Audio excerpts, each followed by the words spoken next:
Hey everybody, Christian from Treasure Town here, and today we're going to be speaking all about clip planchets. Now, there's some straight clips, curved clips, crescent clips, incomplete clips, even elliptical clips, ragged clips. There's so much out there, double, triple, multiple, so much to learn, and we're going to be discussing the values, the collector appeal, the market, and how they're made with an error dealer and collector Travis, who's appeared on some of our other videos. Let's head right into the presentation and learn everything that there is to know, or maybe not everything, but maybe 90% of the way in a talked over remote presentation. Let's head on over. So now we're back at the presentation. We've got a few in front of us, and we're going to be talking through everything from straight to crescent, curved, ragged, elliptical, even incomplete or double and triple clips. Thanks, Travis, for joining us. How does the basic clipped planchet occur? The basics on a clip is they take planchet strip and they run it through a punch press to kind of like you would cut cookies out of a piece of dough. So they've got blanking dies that punch out the blanks. A curved clip would be when the blanking dies are overlapping a hole that's already punched. So for instance, this quarter here, that missing section where the clip is would be where a hole had been previously punched for another blank. While we're on the subject of clips here, I should point out, and you can see it in this image, directly, I'm looking at the Washington side, directly across from the clip over in the 3 o'clock area that you're using your mouse to highlight, you can see where the raised edge of the planchet isn't formed. The term for that is called a Blakesley effect. And where that comes from is when a blank is punched, it has flat edges. And so those blanks are then taken to an upset mill, it's called, where they rotate the coin through, the best way to describe it is a gap that gets slightly smaller. And so it pushes the edge of the blank up, and that's what turns it into a planchet. And so since you have missing metal on one side, it can't press on the other side to get the raised rim, and that's where the Blakesley effect comes from. So the Blakesley effect is a good way to identify that a clip is genuine and not somebody that just, cut a piece of the coin off. But I should add that the lack of a Blakesley effect does not necessarily mean that the clip is no good. So sometimes they just don't show an obvious Blakesley effect, but this one shows it quite nicely. Interesting. Yeah, I always try to check as a basic rule of thumb if there is, but I think that it's important to note that it's not always going to be there. And I like that, this coin probably cost way more to certify it than the realized value at auction. It's a pretty minor Yeah, clip, and these are pretty common. I mean, I think I didn't get yeah. any photos of like a Lincoln's memorial cent that has a basic 5% clip in it. And if it's circulated, I mean, what is that, like a $1 or $2 coin, or how valuable It kind of depends for Lincoln cents.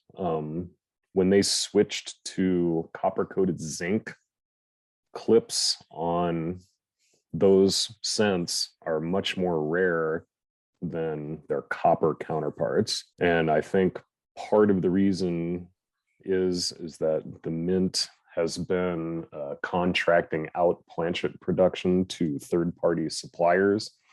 And so they might be more diligent in catching errors than the mint was when they were doing it themselves, That's interesting, and is my understanding. sort of probably a trend as well. Just there's less and less errors being produced Yeah, every year, yeah. and so it'll be interesting to see what that means for the market longer term on these. Yeah. This one's a larger clip, a termed crescent. Is the crescent anything different, or is it just a super It's clipped just planchet?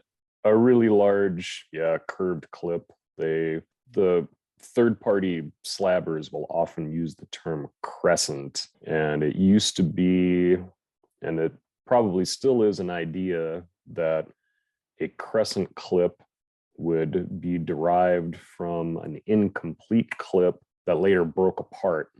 So one half being an elliptical clip and the other part being a crescent clip. But I'm fairly certain that that idea is not as prevalent as it used to be. So I'm kind of jumping the gun where we're getting into elliptical clips. But I think that the prevailing idea these days is that an elliptical clip happens either from a blank that didn't fall through when it got punched, or it somehow ended up underneath or on top of the strip and got punched out, so to speak, again by the blanking die to give it that elliptical football shape. Yeah. In terms of like a crescent clip, are these rare enough where it makes sense that this sells for $400, or is this sort of an Yes. anomaly? Yeah. So normally, PCGS and NGC, generally speaking, when they have a percent of a clip, is usually done by weight, not by visual estimation. So Mm. generally speaking, if they label something a crescent clip, it's because it has, 70, 60, 70, 80% of the weight missing. Okay. That's neat. I mean, the next one that we have is going to sort of go in a different direction. I think a different direction in terms of how they're produced, which is a straight clip. Is this just on an edge, and do you think it's more like on the side or on like the end, the front and back of a sheet that's been punched out? Or maybe I'm totally Yeah, missing how that's these are produced. the usual explanation for these is that they came from the end of the strip. And sometimes you'll see straight clips and also ragged clips be labeled end of strip clip. However, it is possible it could come from an edge, and ragged clips and straight clips. What am I trying to say here? The planchet strip, if it's a straight clip, was probably sheared off at the end, whereas a ragged clip, it may not have been sheared off at the end and was just allowed to be, the rough metal. It's also possible, as for a ragged clip, that you could have some sort of anomaly in the center of the strip, say a hole that the blank got punched out at. Hmm.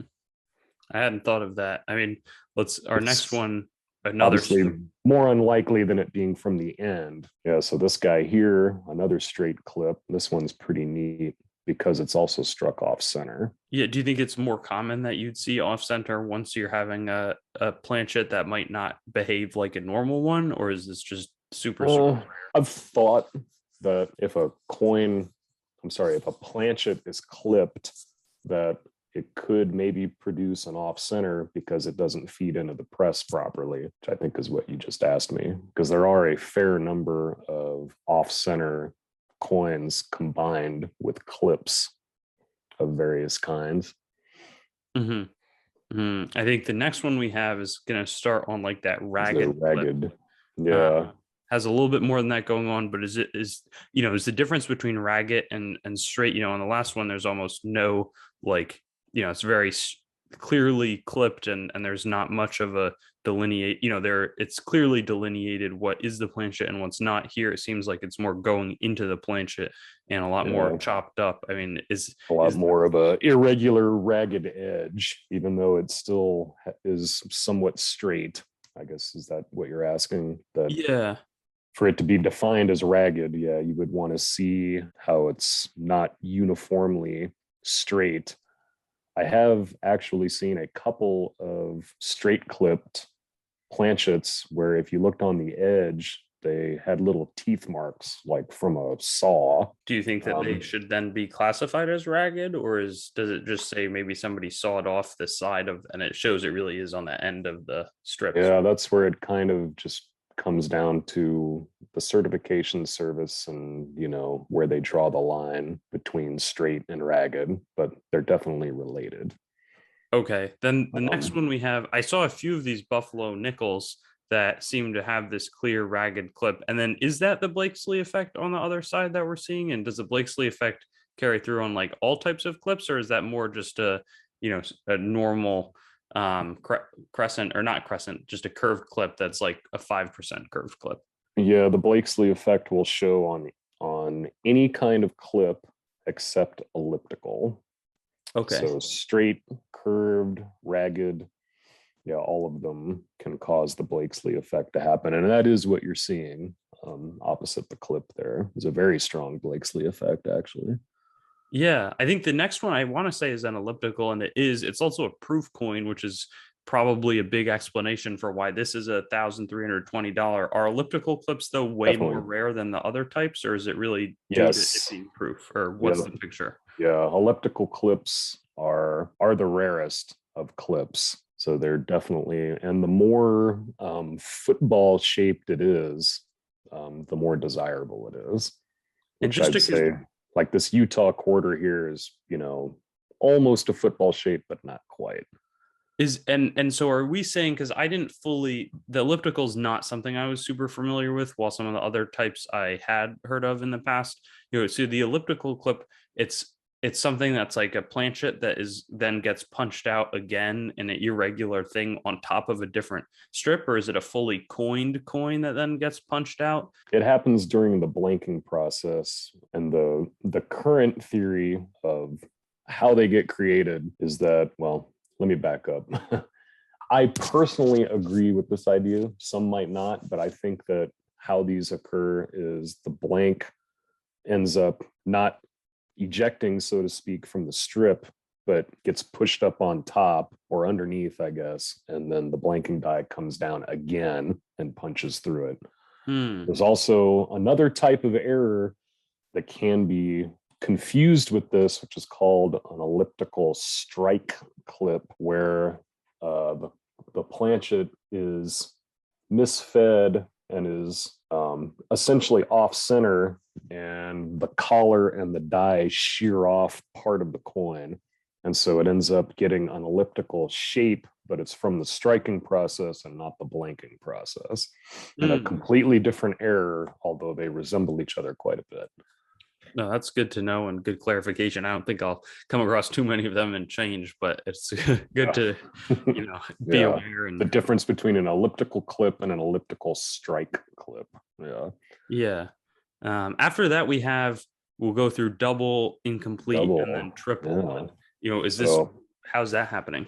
Obviously, it is possible to have more than one clip on a coin. It's also possible for them to be different types. So you could have, like this coin, this Eisenhower dollar, for instance, is a double curved clip, but it's possible to have a curved clip and a straight clip. Another variant can be, and these are much more rare than just your standard clip, but you can have overlapping clips where the curved clips overlap each other. And then one of the most desirable, which actually we didn't even talk about this at all, is something called a bow tie clip, where it's essentially the webbing. So it'd Mm-hmm. basically be four clips, but it's the webbing in between all the blanks, the holes of the blanks, that then gets struck, and it has a little bow tie shape to it. Another really, really scarce thing is if you get four clips or more. So, for instance, if you have a coin with five separate clips on it, that is extremely rare. So, the more clips on a planchet, the rarer it is. Yeah. Is this, yeah, is this something that, was the clips, these clips would have been individually occurring to the coin, or would it have been This, one strike that um, sheared off so two of the? this would have been where the punching die overlapped two previously made holes. Mhm. So each one of those clips is representing a separate blank that had already been punched out. Cool. Is this value, do you think are these desirable coins, these extra clipped things? I know you think cuds are pretty hot right now, maybe some other types are less. Where does clip planchet and then also like extra interesting clips fall on the? I think run of the mill curved clips still have some popularity, but not nearly as popular as other coins or other error types, I should say. Where they really get desirable is when you start getting into the more unusual stuff like elliptical clips, or ragged clips are very popular. Multi clips, like I mentioned just a moment ago, say if you have a coin with 5 clips on it, that's very rare, and those are always very popular. Yeah, I think one, something that's not even quite a clip Oh, here is we the go. The incomplete curve incomplete. clip. Yes. So this would be where the blanking dies didn't fully perforate the strip, and then later it got punched out normally. And so you see the indentation left by the blanking dies. This particular one is very unusual because you have 2 incomplete clips, whereas normally it's just 1. And is this, is it something where on this whole blanking sheet, are there tons of these incomplete curve clips out there as a result, or can it just happen to a really small surface area where 1 or 2 It's coins are affected? incomplete clips are very scarce. You don't see them very often. So yeah, they're not very common at all. And having one with more than one incomplete clip in it is extremely rare. What do you think the value would be on something that's this coin, but a single curve clip, incomplete curve clip? And is it easy to fake them, or can people definitely tell that they're Mhm. mint You made? can fake them, but if you know what to look for, it's going to be very obvious that it's not legitimate. So in terms of value for incomplete clips, they're pretty highly sought after. The value of this coin here, what it's sold for at auction, is reflective of it having 2 incomplete clips. And I also notice it does have a little clip, yeah, up there in the 1, 2 o'clock area. Sometimes when you get a really small clip like that, people will call them a disc clip or a rim clip. This one doesn't apply because it's going into the fields, but if it's confined to just the rim and doesn't get into the design elements, usually error collectors will use the terminology of a disc clip or a rim clip for little tiny clips like that. Would this be like $100 if had just this one clip going through it, or what would be If your it just estimate? had one on this particular coin, I would say at least a couple of hundred, just because you don't see incomplete clips very often. And also that this is a Kennedy $50 makes it a little more desirable. So yeah, I'd say at least a couple of $100 for just a single incomplete curved clip. Cool. Well, our last one that we're going to cover is the triple, and I didn't have any examples of the 5+, but if this had 2 clips, would it be a lot? Would it be $90, or how much does it sort of ramp up, or is there like an exponential increase beyond the 4 going into 5? How would you Yeah, describe when that? you get into triple clips, they're definitely, for obvious reasons, more desirable than a double or a single. Oftentimes, the prices reflect not only how many clips it has, but how large they are. A lot of times, when you get triple clips, you might have one really large clip, but 2 that are really small. So it's kind of on a case by case basis for an individual coin. A lot of it just has to do with, general eye appeal and how big the clips physically are. Sweet. So we've covered a ton of different clips. Thanks for giving your perspective. So many styles of clips, and somebody could certainly have a lot of depth collecting some. A lot of them are more attainable than some of the rare ones like the elliptical, it sounds like, but so much out there for collectors to be interested in, and shows the breadth and depth of the error collecting hobby. So is there anything else that I might have missed, or do you think we've covered the main bases for all these types of clips? I think we're pretty good in my estimation. Awesome. Well, next up, I'm not sure what it'll be, but I think that there's some really cool ones that we haven't covered yet, and I'll look forward to making some videos on those. Thanks for watching the video. I'd encourage you to like, comment, and subscribe to the channel to stay updated. I've also got Facebook, Instagram, and Twitter, so you can follow me there. TreasureTownYT.com is the main channel website. Definitely give that a visit. I've got a lot of information about me up there and the channel. Coingrabbag.com as well currently redirects there, but it's some good opportunities for very fair grab bags, both made by me and other sellers. A lot of different options, so that's a good way to support. There's also treasuretowncoins.com. In the future, my coin dealing operation will be done out of that website. Coinmeltprice.com for updates on the melt prices of your coins, both US and world. A lot of resources in that website. And then coinsmetalscards.com being developed right now as a marketplace and news source for coins, metals, cards, and collectibles in general. So I'll see you on my future videos. Looking forward to seeing you there, and hope you have a good day.